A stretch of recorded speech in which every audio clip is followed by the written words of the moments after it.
Hello students, मैं अंजलि पयाल स्वागत करती हूं आपका आईसीटी वर्चुअल क्लासरूम देहरादून से। कैसे हैं आप सब लोग? उम्मीद करती हूं आप सब लोग अच्छे होंगे और अपनी लाइफ में बहुत बेहतर कुछ कर रहे होंगे। जैसा आप सभी को पता है कि हम क्लास 12th की कंपार्टमेंट एग्जाम यानी सप्लीमेंट्री एग्जाम की प्रिपरेशन यहाँ से कर रहे हैं। केमिस्ट्री हमारा चल रहा था जिसमें सॉल्यूशन चैप्टर हम लोग पढ़ रहे थे, उसी को आज आगे कंटिन्यू करते हैं और देखते हैं कौन कौन से टॉपिक आपके इम्पोर्टेंट है। ओके, तो आइए चलते हैं स्मार्ट बोर्ड की ओर। चलिए, विलियन के बारे में हम लोग पढ़ रहे थे। बहुत सारी चीजें आप लोगों ने यहाँ पर विलियन के बारे में पढ़ ली थी। ठीक है, लास्ट सेशन में हमने मोलैलिटी और मोलैरिटी की बात की थी। ओके, न्यूमेरिकल्स भी आप लोगों ने यहाँ पर देखे थे। सॉल्युबिलिटी की बात करते हैं, यानी विलेयता आपका क्या होता है। Solubility of solids in liquid, यानी ठोसों की द्रव में विलेयता क्या होती है। ठीक है, तो विलेयता होती है बच्चों आपकी कि आपका कोई भी विलेय है वो घुल कैसे रहा है। ठीक है, उसी को आप विलेयता कहते हैं। निश्चित ताप पर किसी द्रव विलायक में ठोस पदार्थ की घुली हुई वह अधिकतम मात्रा जिससे संतृप्त विलयन का निर्माण हो सके उसे ठोस की द्रव में विलेयता कहते हैं। संतृप्त विलयन क्या होता है? संतृप्त विलयन, जैसे आपने कहा कि मैम हमने 100 ml वाटर लिया है, उसमें हम चीनी डाल रहे हैं, एक समय ऐसा आएगा कि चीनी आपका घुलना बंद कर देती है, तो आप उसको संतृप्त विलयन कह देते हैं। ठीक है, संतृप्त विलयन को ही आपका क्या कहा जाता है बच्चे? सैचुरेटेड सॉल्यूशन भी कहा जाता है। ठोसों के द्रवों में विलेयता को प्रभावित कौन कौन से कारक करते हैं? आपने देखा होगा जब आपने पानी में चीनी को मिलाया, उसके बाद जब आप कहते हैं कि एक समय पश्चात चीनी घुलना बंद कर देती है, अगर आप वहां पर तापमान बढ़ाएं यानी उस पानी को गर्म करना शुरू कर देते हैं तो उससे क्या होता है? चीनी उसमें आप और अधिक आप उसमें विलय कर सकते हैं या डिजोल्व कर सकते हैं, घोल सकते हैं, यानी कि और अधिक चीनी डालेंगे तो वो घुल जाएगी। तो ये ताप का जो प्रभाव है, टेम्परेचर का जो आपको प्रभाव देखने को मिल रहा है, वो डायरेक्ट यहाँ पर प्रभाव दिख रहा है। ठीक है, तो यहाँ पर प्रभाव का क्वेश्चन आपका कभी कभी पूछ लेता है कि किस प्रकार से प्रभाव आपको देखने को मिल रहा है। ठीक है, तो विलेयता को प्रभावित करने वाले कारक क्या क्या है? ताप का प्रभाव है। साधारणतः पदार्थों की विलेयता ताप बढ़ाने पर बढ़ती है। ठीक है, क्योंकि जब कोई पदार्थ किसी विलायक में घुलता है तो उसमें ऊष्मा अवशोषित होती है। ठीक है ना, घुलने का मतलब क्या है? ऊष्मा अवशोषित हो रही है और आप बाहर से, तापमान बढ़ाने का मतलब क्या है? बाहर से आप और ऊष्मा उसको दे रहे हैं। ठीक है, विलय और विलायक की प्रकृति पर भी क्या होती है? निर्भरता होती है। विलायक मुख्यतः कैसे होते हैं? दो प्रकार के होते हैं। एक आपके ध्रुवी विलायक होते हैं जिनको आप पोलार सॉल्वेंट्स कहते हैं, एक आपके अध्रुवी विलायक होते हैं जिनको आप नॉन पोलार सॉल्वेंट्स होते हैं। तो इस पर भी डिपेंड करेगा। साधारणतः किसी विलायक पदार्थ में वे पदार्थी विलय होते हैं जिनकी प्रकृति विलायक के समान ही होती है, यानी कि अगर आपका ध्रुवी विलायक है तो वो दूसरा जो घुलने वाला है विलय होगा, अगर वो भी ध्रुवी है तो दोनों आपस में अच्छे से विलय हो जाएंगे। ठीक है, यानी आप यहाँ पर एक लाइन समझ लीजिए, लाइक डिजॉल्व्स लाइक, या समान समान को घोलता है। ठीक है, क्या कह रहे हैं? समान समान को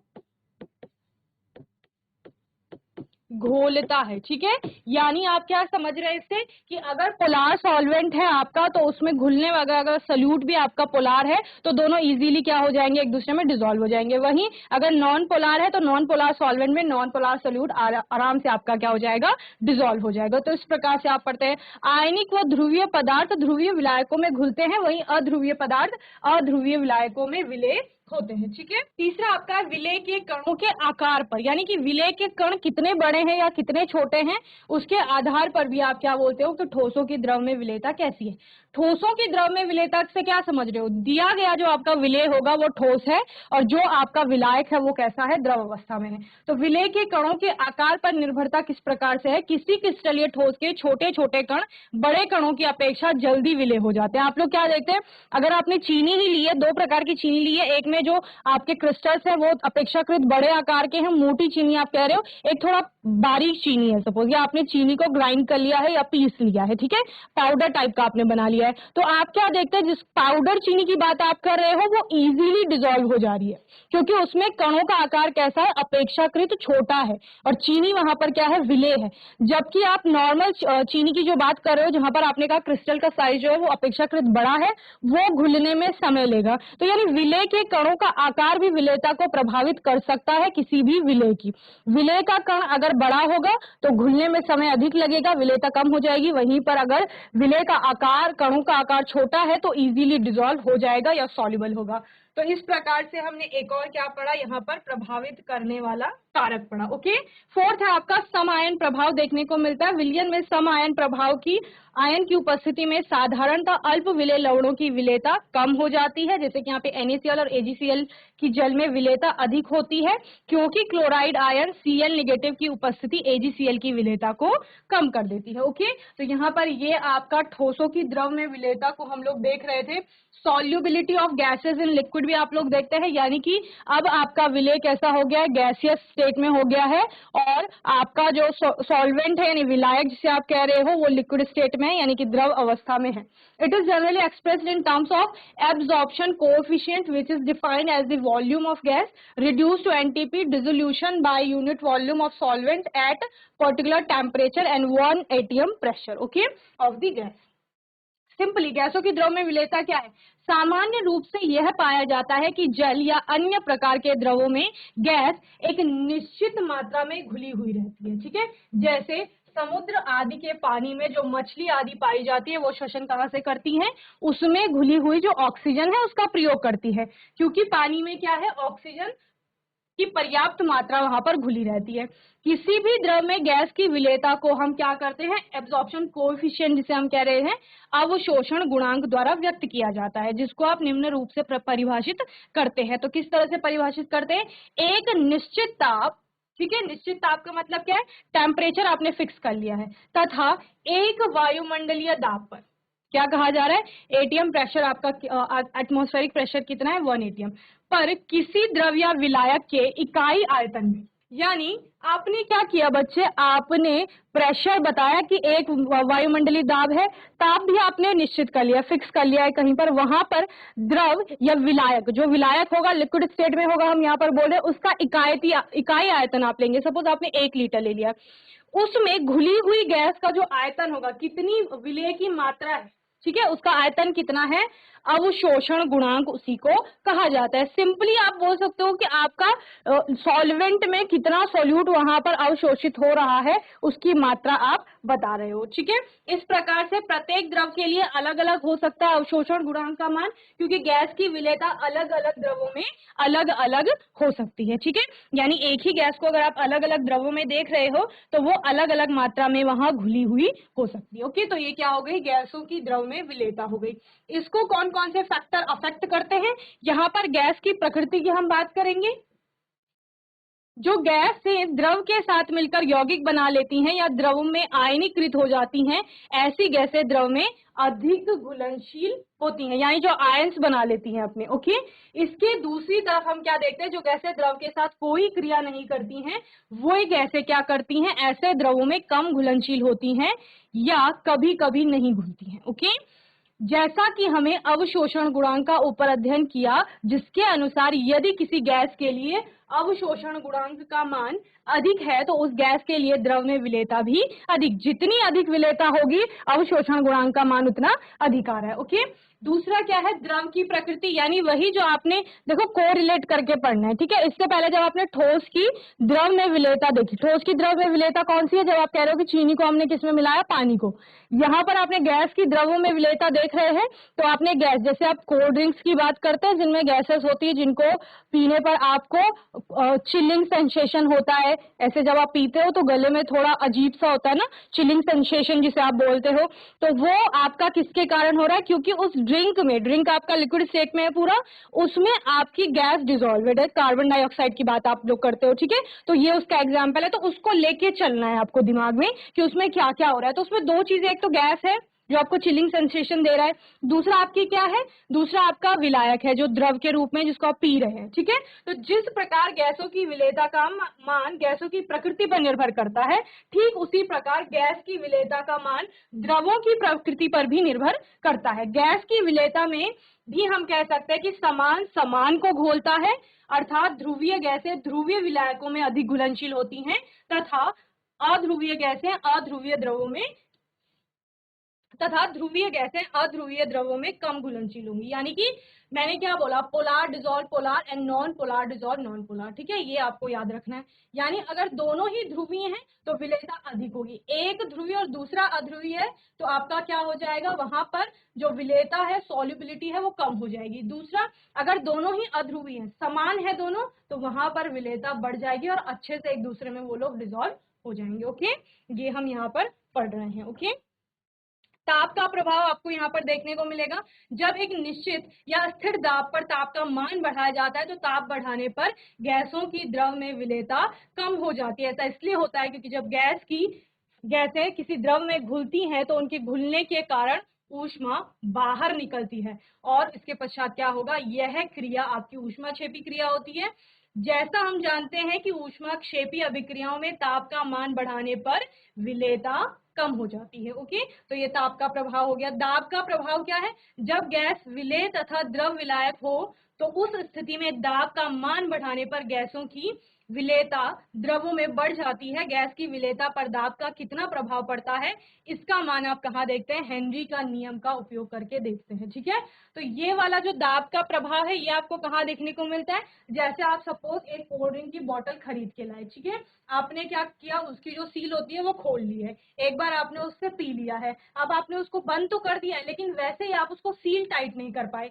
कुछ अगर उसको आपने एक दिन रखा, 2 दिन रखा, तो जो पहले दिन आपको चिलिंग सेंसेशन लगा होगा, सपोज कोक की बोतल थी, ठीक है, तो उससे जो चिलिंग सेंसेशन आपको फर्स्ट डे लगा था, जब आप सेकंड या थर्ड डे में दोबारा उसको टेस्ट कर रहे हैं या पी रहे हैं तो आपको वैसा ही चिलिंग सेंसेशन नहीं लग रहा है। इनफैक्ट अगर आप उसको आप 1 वीक तक रखते हैं ऐसे ही, तो लास्ट डे आपको वो ऐसे लगेगा कि मीठा पानी जैसा, उसमें कुछ भी जो गैस के कारण आपको सेंसेशन हो रहा था वो फील नहीं होगा। तो यानी क्या हो रहा है, जब आप सील्ड टाइट रख रहे हैं उसको तो वहां पर प्रेशर अप्लाई किया जा रहा है और प्रेशर दबाव के कारण वो कार्बन डाइऑक्साइड गैस वहां पर अच्छे से घुली हुई थी जो सेंसेशन को पैदा कर रही थी। जब उसका ढक्कन खोल दिया गया तो वहां से प्रेशर को हटा लिया गया था। जब दबाव हटा, दबाव के हटने से क्या हो गया, आपका विलेयता कम हो गई गैस की, वो किसी ना किसी आपके कोने से रिलीज हो जाएगी बाहर। ठीक है, तो विलेयता वहां पर कम हो गई, तो यानी दाब बढ़ाने पर सिंपली आपकी क्या होगी, विलेयता बढ़ जाती है। और यही आपका इंपॉर्टेंट लॉ है,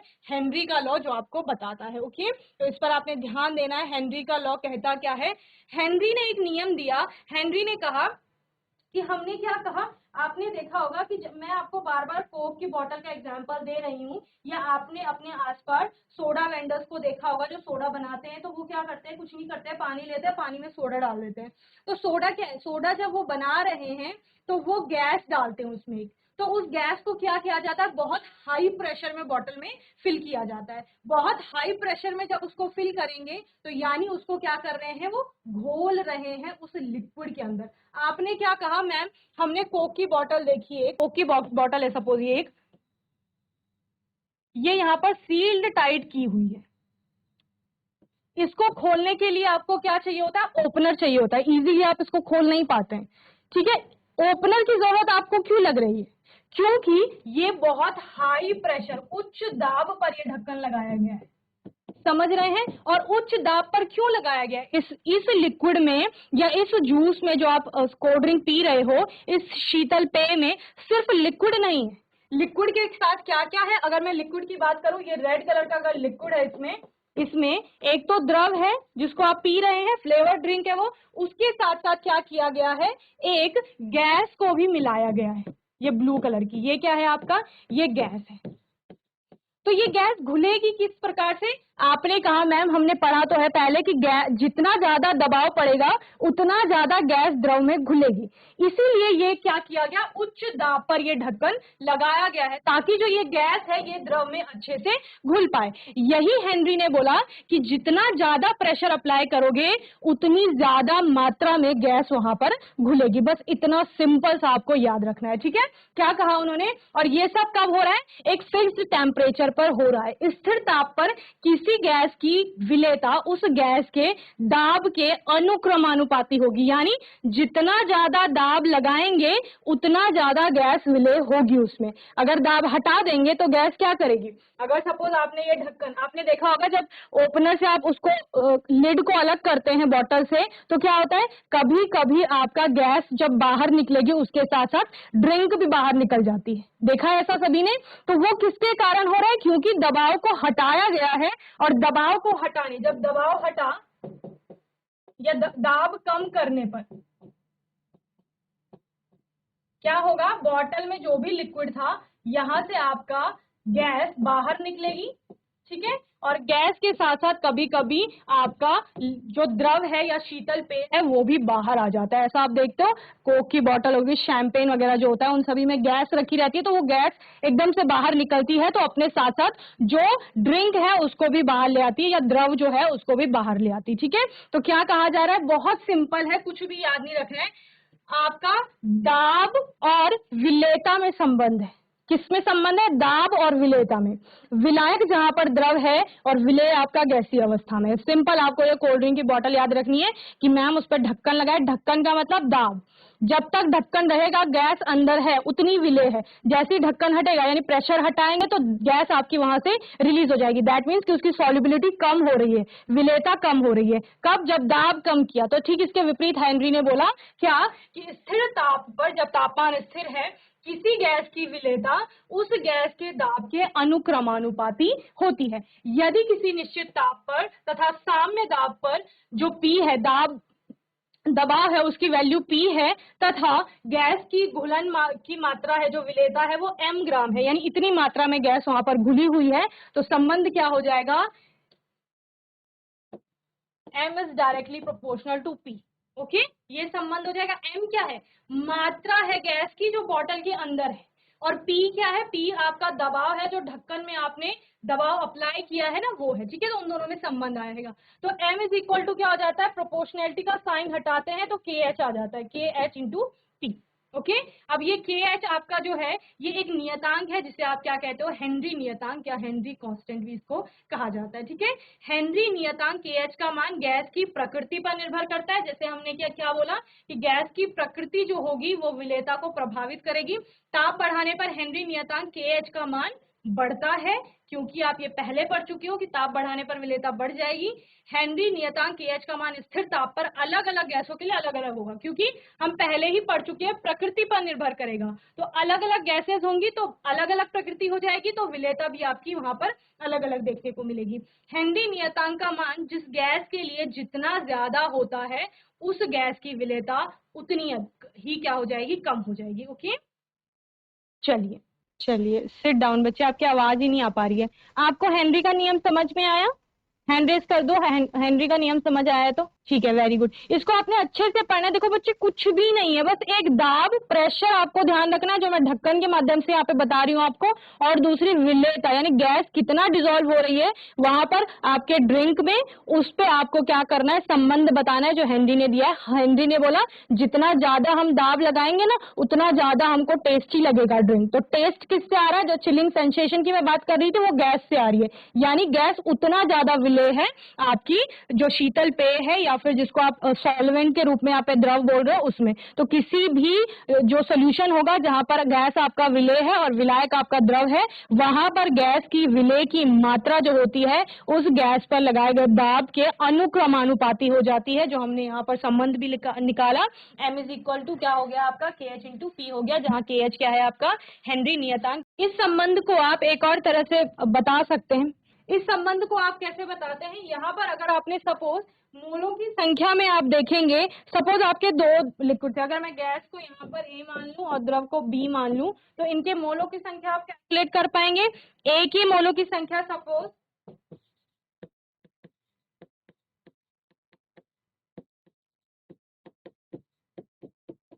Na है, और यहाँ पर B के मोलों की संख्या सपोज आपका Nb है। तो जब मोलों की संख्या आपको प्राप्त हो जाता है तो आप मोल अंश निकाल लेते हैं इजीली। जहां पर अगर मैं कहूं A के मोल अंश कितने हैं वहां पर, तो क्या हो जाएगा, Na upon Na plus Nb हो जाएगा, ठीक है बच्चे, बी के मोल अंश क्या हो जाएंगे, एनबी अपॉन, मोल प्रभाजवी से कहते हैं ना, NB upon N A plus M B, यही हो जाएगा। ठीक है, और मोल अंश को आप सपोज एक्स से एक्स बी से दिखा रहे, क्लियर। जितना अधिक दाब था आपने कहा उतनी अधिक गैस की मात्रा है, और गैस की मात्रा वहां पर आप किससे बताते हो, मोल अंश से ही तो बताते हो, या मोल प्रभाज की तरह से बताते हो। तो यहां पर आप क्या कहेंगे, एक लाइन लिखेंगे, जितना अधिक दाब होगा उतनी ही अधिक मोल अंश वहां पर होंगे। ठीक है, जितना अधिक दाब उतना अधिक मोल अंश या मोल प्रभाज।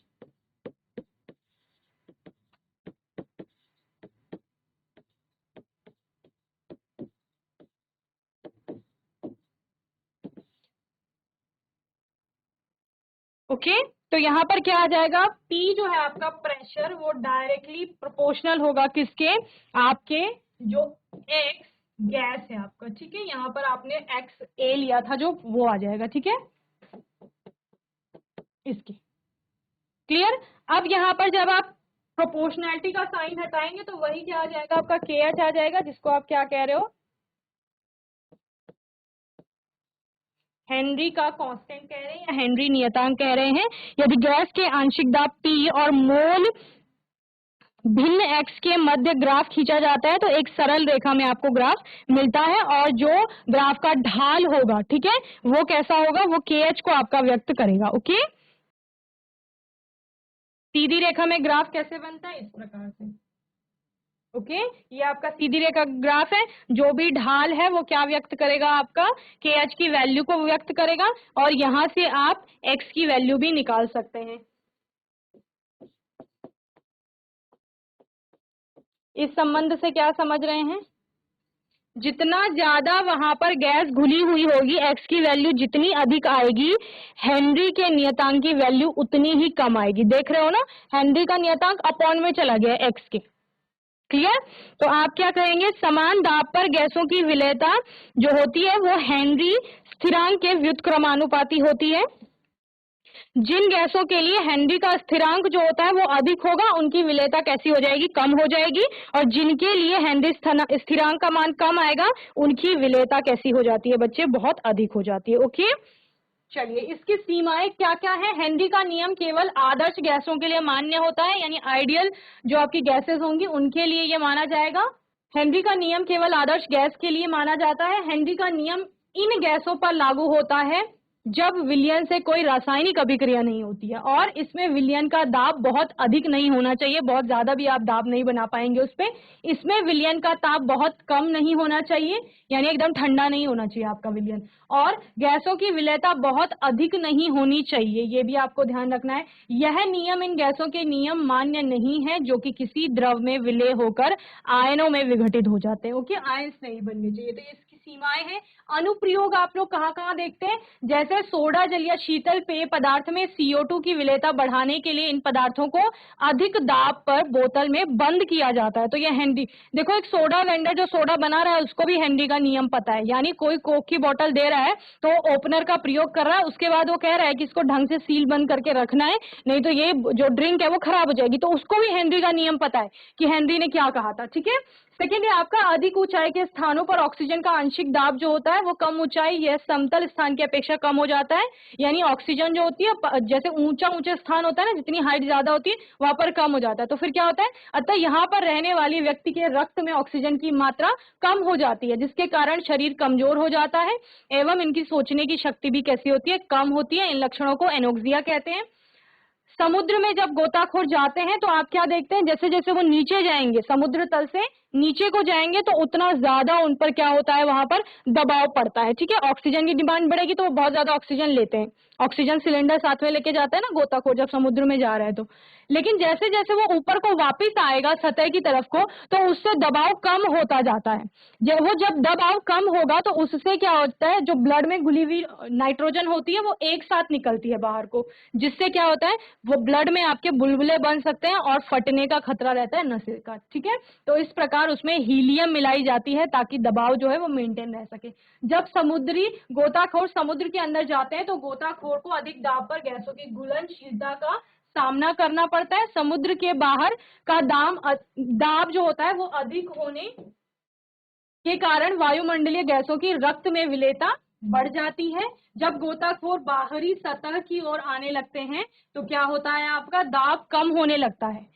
दाब के कम होने के कारण रुधिर में उपस्थित जो गैस है नाइट्रोजन होती है, तो वो बुलबुले के रूप में बाहर निकलती है, जिससे कोशिकाओं में रुकावट उत्पन्न होती है, एक चिकित्सकीय अवस्था उत्पन्न हो जाती है, एक प्रकार का क्या होता है, प्रॉब्लम क्रिएट हो जाती है, जिसको बेंस भी कहा जाता है। ठीक है, इस घातक स्थिति से बचने के लिए गोताखोरों द्वारा सांस लेने में एक प्रयोग होने वाले टैंकों में क्या किया जाए, जो ऑक्सीजन सिलेंडर है उसमें हीलियम को भी मिलाया जाता है। ओके, ऊंचे स्थानों पर ऑक्सीजन की मात्रा कम होती है, जिसके कारण वहां दाब भी कम हो जाता है, जिससे रुधिर में ऑक्सीजन की मात्रा कम विलेय होती है, जिससे यहाँ के व्यक्तियों में एनेक्सिया नामक रोग उत्पन्न होता है या बीमारी हो जाती है। ये आपने पहले भी पढ़ लिया है। तो बेसिकली एप्लीकेशन आएगा तो आपको लिखना है सिंपली कि हमने देखा है कि जो कोल्ड ड्रिंक की बोतल होती है उसमें कार्बन डाइऑक्साइड को बहुत हाई प्रेशर पर सॉल्युबल किया जाता है। दूसरा आप लिखेंगे जो हाइयर एल्टीट्यूड वाले एरिया है या ऊंचाई वाले एरियाज है वहां पर ऑक्सीजन की मात्रा कम होती है, तो जो लोग वहां पर रहते हैं उनके रुधिर में ऑक्सीजन कम पाया जाता है,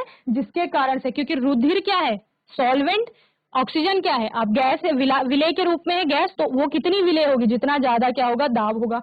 उसके बाद क्या कहा जाएगा कि वहां के व्यक्तियों में एनेक्सिया वाली बीमारी आपको देखने को मिली है। और समुद्री गोताखोर जब समुद्र में जाते हैं तो वो ऑक्सीजन सिलेंडर अपने साथ लेके जाते हैं और उसमें हीलियम गैस भरी होती है, दाब को मेंटेन करने का प्रयास वहां पर करेगी। बस तो बच्चों, मैं उम्मीद करती हूँ आज का सेशन आपको अच्छे से समझ में आया होगा। आज के सेशन में हमने सॉल्युबिलिटी यानी विलेयता की बात की, जहां पर हमने ठोस की द्रव में विलेयता देखी, साथ ही गैस की गैस में विलेयता देखी, और हेनरी का नियम जो कि बहुत इंपॉर्टेंट है, इससे न्यूमेरिकल भी आते हैं।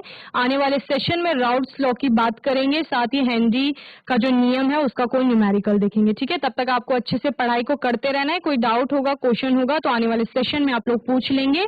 और तब तक के लिए आईसीटी वर्चुअल क्लासरूम से जुड़ने के लिए धन्यवाद।